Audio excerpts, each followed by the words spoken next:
Alden Link, 119 Broadway. I mentioned earlier that I've been reassessed and my taxes have gone up about 20%. Just prior to that, the city government decided that my stores had to close at 11 o'clock at night, and therefore I have about a 20% reduction in income.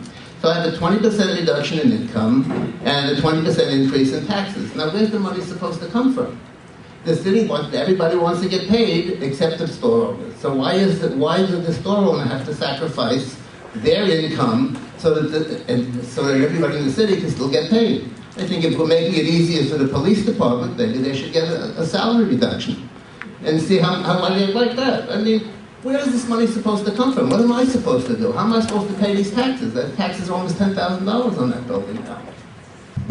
Or 297 Grand Street, a new millionaire, according to the most recent reval. I have a story for you, and this is all related to, again, the reval. When I first moved to Newburgh, not when I first moved to Newburgh, when I first bought the house that I'm currently living in, the roof on the carriage house was collapsed.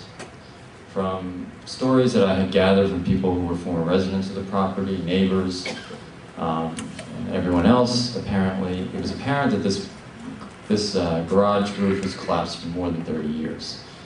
But who gets the violation? Me. I get the violation, okay? Now, let's talk about the train station. The train station, as you talked about on Saturday, is this iconic building that apparently, because it's in private hands, the city has no power over it. Well, look at 96 Broadway. After almost 2 years of public complaints, after 2 lawsuits, the city finally acts to secure the building.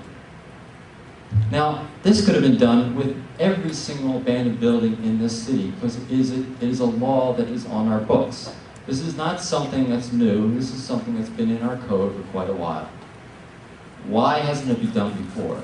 Now we have buildings that are now being under-assessed so that I have to pay more. And I think there's an unfairness here. And it has to do with the law is not being enforced equitably. I put a lot of money into that house, a lot of money that I will never get back, a lot of money I could use right now, and it has not helped the value of my property according to the bank. But I think that there's a general unfairness there, and I think that it's because the city has not acted on the laws that have been on the books.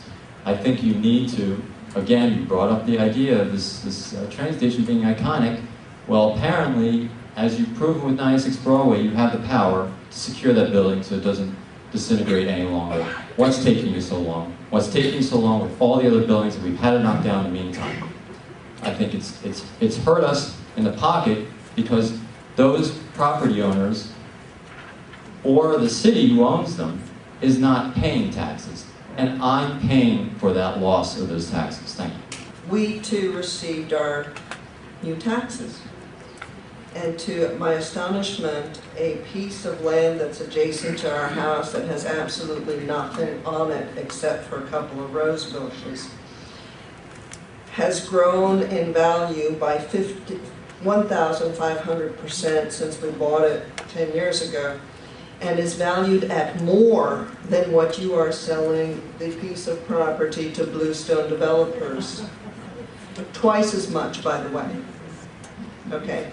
Now, I honestly believe that if I had, and by the way, our house, okay, is at a value now through this tax thing that I couldn't sell it to anybody for.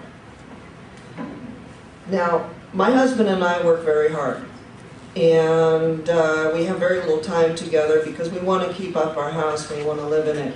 With this tax rate, we have to move. We cannot afford, and we're working. I mean, can you imagine those people who are on a limited income? How are they going to do it? And my second question is, we homeowners who are maybe renting an apartment or so, but we're living in these buildings, and we don't rent apartments. We own the building, we live in the house. It's our home. It's not a house, it's a home. What about absentee landlords? Are their rates going up like this? Do they have to respect codes? Are they ever being fined for stuff they're doing? Are the fines being enforced?